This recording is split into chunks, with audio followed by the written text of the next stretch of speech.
Los martes a las 22. En La Nación Más. Sigue Terapia de Noticias.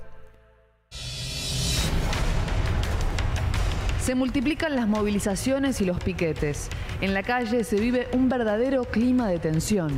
Y ahora quieren el doble juego, ponernos los muertos. Detrás de tantos cortes están los rostros de los líderes que representan a las organizaciones sociales y un reclamo que se repite. Estamos por el aumento al doble de 7.500 pesos a 15.000 pesos por cada plan. Planes sociales, aquella solución que pareció encontrar el kirchnerismo para asistir a una pobreza estructural, parece haberse transformado en un vicio. El gobierno de Macri no logró desarmarlo y hasta lo aumentó. El plan no puede ser para toda la vida. El plan puede ser para un año.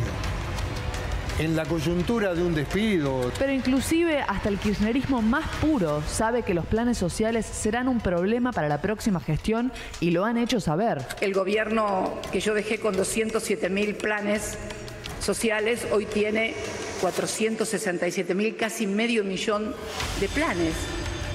Muchos más que los que tenía el gobierno de los choriplaneros y planeros. Y a las organizaciones sociales también se los he planteado. Evitemos estar en las calles. Y la relación entre algunos movimientos sociales y el propio Alberto Fernández no comenzó de la mejor manera. Pero no recurre a la represión, es lo primero que quería hacer Macri, dirigente popular, porque si no se recurre a la represión, el atorero se ampara.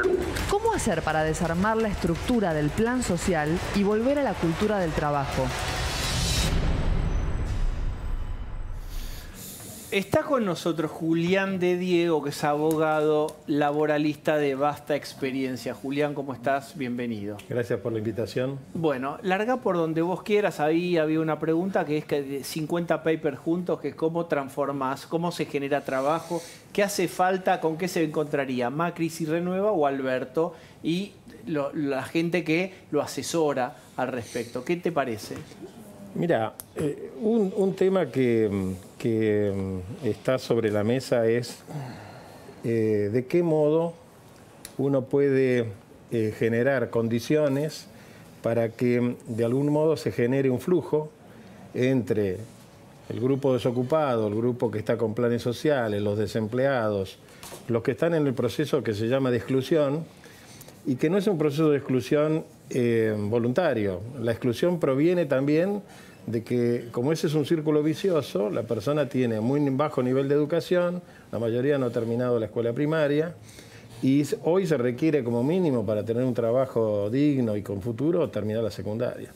Entonces, el primer problema que tenés es que cuando hay tantos años vinculados con la generación de esta base, que se origina, por supuesto, en la pobreza y en la indigencia, pero que va excluyendo una parte significativa de la población del mercado de trabajo, para poder generar un reflujo que les permita llegar al mercado de vuelta, tenés que hacer un esfuerzo enorme, lo que se llaman puentes en otros países, que consisten en hacer una campaña combinada de educación con salida laboral y de promoción del empleo. Eso es lo que yo creo que viene para la etapa que se inicia después del 10 de diciembre. Ahora acá, Julián, perdóname, se intentó hacer lo que se llamó el Plan Empalme, el gobierno, y no funcionó. ¿Por qué crees que no funcionó? Mirá, la iniciativa de Miguel Ángel Punte, que fue el secretario de Empleo del Ministerio de Trabajo de la época de Jorge Triaca, era loable desde todo punto de vista. ¿Por qué? Porque el puente, ¿en qué consistía? Era, no te perdés el plan nunca, plan que tenés como beneficio, no lo perdés. O sea, la amenaza de que porque uno está en estos sistemas perdés el plan, la sacaron del escenario. Eso es muy bueno, porque la mayoría de la gente dice, no me inscriba porque pierdo el plan.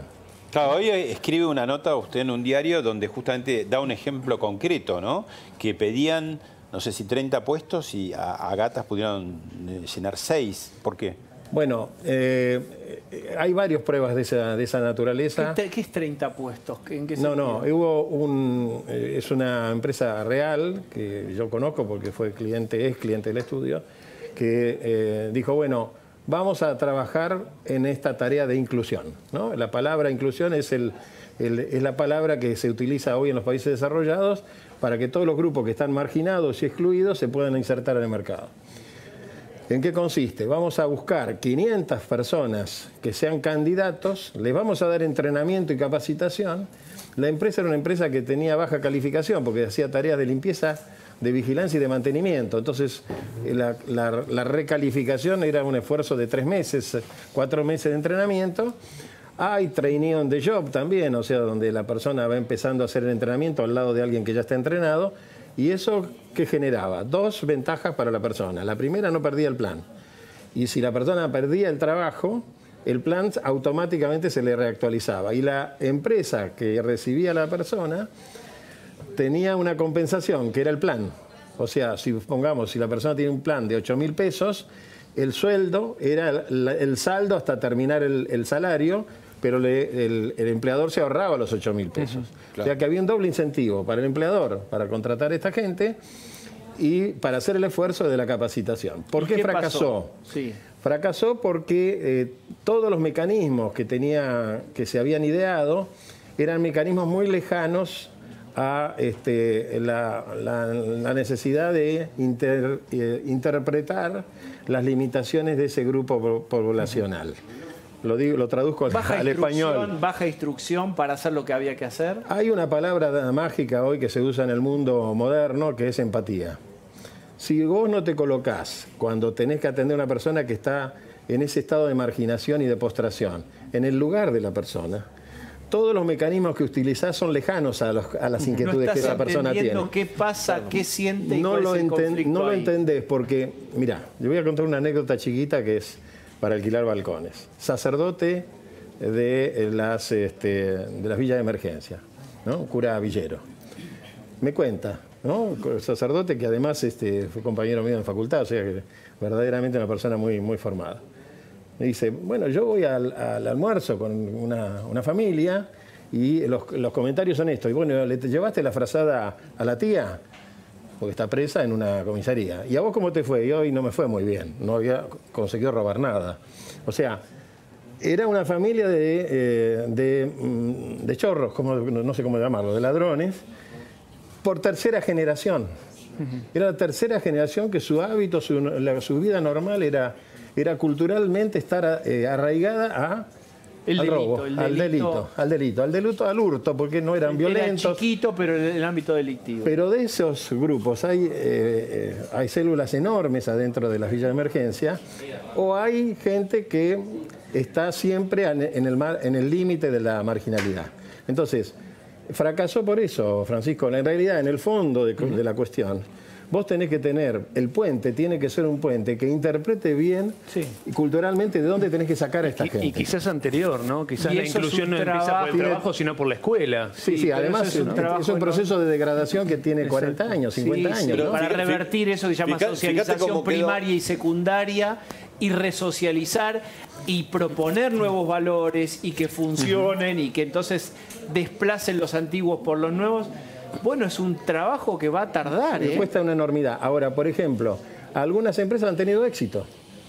Techín en Campana tienen un colegio primario y secundario. Cuando los chicos están en el secundario, ya los preparan para la empresa. El nivel de incorporación de esos chicos que están en la secundaria, 80-90%. Pero hubo todo un trabajo que llevó años políticamente para el político. Esto es tan largo que no le sirve. Ahora le digo, y entonces siempre lo van desplazando como una cosa secundaria. Chicos, guarden tiempo porque quiero hablar del tema laboral, posibilidades de cambio o no con los... Ahí yo iba un poco a eso. En los 80 había un plan social que era el PAN, Plan Alimentario Nacional. Creo que lo recibían menos de 500.000 de personas. 450.000. Bueno, y había creo que 6 millones de trabajadores registrados. Más o menos, en los 80. Era 4.300.000, sí, pero no importa. Más o menos. Pero ahora hay 6 millones de trabajadores registrados y hay 8 millones de personas que reciben algún tipo de beneficio social. O sea, la hecatombe ya está, digamos, no, pero nos fuimos fíjate, para otro lado. El asunto haces un comentario vos que hay que reforzarlo. El Ministerio de Trabajo fue degradado a Secretaría, que es el que debe crear las condiciones para que la persona tenga empleabilidad. Hay que usar esa palabra, que significa darle a la persona todo el entrenamiento para que pueda tener empleo. Un poco lo que dice Diego de hablar de reforma laboral. Y se fortaleció el Ministerio de la Acción Social, pero tenemos... que es el que da los planes y que entonces da dádivas en lugar de futuro. Sí, yo decía que en ese cuadro, con esos números, 4.300.000 de trabajadores registrados, 400.000 personas que recibían asistencia social, con los números de ahora, 6 millones y 8 millones, con la misma normativa laboral. O sea, no entonces ahí vamos. Déjame hacer el plan empalme dentro del programa. No se puede trabajar con la Déjame empalmar con la pregunta. ¿Qué posibilidades vos ves de que algo del mapa cambie y si es necesario o no? Porque hay posibilidades que dicen, no hay que tocar nada, hay que generar crecimiento y con estas leyes laborales estamos bien. Dicen eso. ¿Qué sé yo? Los sectores que vos ya sabes cuáles son. Bueno, mira, mientras alguien dice eso, Brasil ya va para la tercera reforma, Chile viene haciendo reforma todos los años, ahora vienen las reformas de Ecuador, de Colombia, México está haciendo una reforma laboral impresionante. Todos hacen reforma laboral y se van alejando de la Argentina en cuanto a competitividad. ¿Se hacen reformas laborales en crisis? Pero por supuesto que se hacen en crisis. Es más... ¿Cómo les quitas el miedo? Porque todo dice... A ver, lo primero, que tengo lo agarro fuerte. No, vos me tenés que invitar a otro programa donde tenga media hora, pero te digo dos cosas que son fundamentales. La reforma laboral no es sinónimo de bajar los sueldos y de quitarle derecho a los trabajadores. La reforma laboral tiene que apuntar al futuro del trabajo, que es el teletrabajo, la robótica, la informática. En este momento hay un proceso de despapelización, ¿no? El paperless de los americanos. Impresionante. Bien, ¿Eso qué significa? Julián, todo lo que era papel se reemplaza por la computadora. Tenemos 2 minutos. Sí. Hay que tomar gente. ¿Qué necesitas vos para tomar gente? Porque todos sabemos que hay alta barrera de salida, es decir, no es fácil despedir, pero esa misma barrera alta es difícil entrar. 3 condiciones. ¿Qué haces? ¿Hay que tocar eso o no? Mirá, eso es para el gobierno que viene, sea quien sea, es fundamental. No puede haber más esta inflación, que es recesión, o sea, degradación del mercado con inflación. Sí puede haber inflación con crecimiento del mercado, con activación del mercado. Un solo dato. ¿Cuántas pymes hay en la Argentina con menos de 50 trabajadores? 450.000. La mayoría bajaron la cortina o están trabajando a medias o están esperando alguna señal para poder reactivarse. Solo que tomen un trabajador por cada una de las pymes tenemos en 6 meses de activación de la economía interna, del mercado interno, 500.000 puestos de trabajo genuinos. Pero entonces es lo que yo te decía de la posición histórica, no sé, Carlos Tomada, si está viendo, vos Carlos, yo sé que opinás esto, y hay muchos otros que opinan, hay que crecer, no hay que reformar. ¿Vos opinás lo mismo? No, yo creo que hay que combinar 3 factores, por eso si en los 2 minutos me queda uno. El primer factor es, la economía tiene que de alguna forma ponerse en movimiento.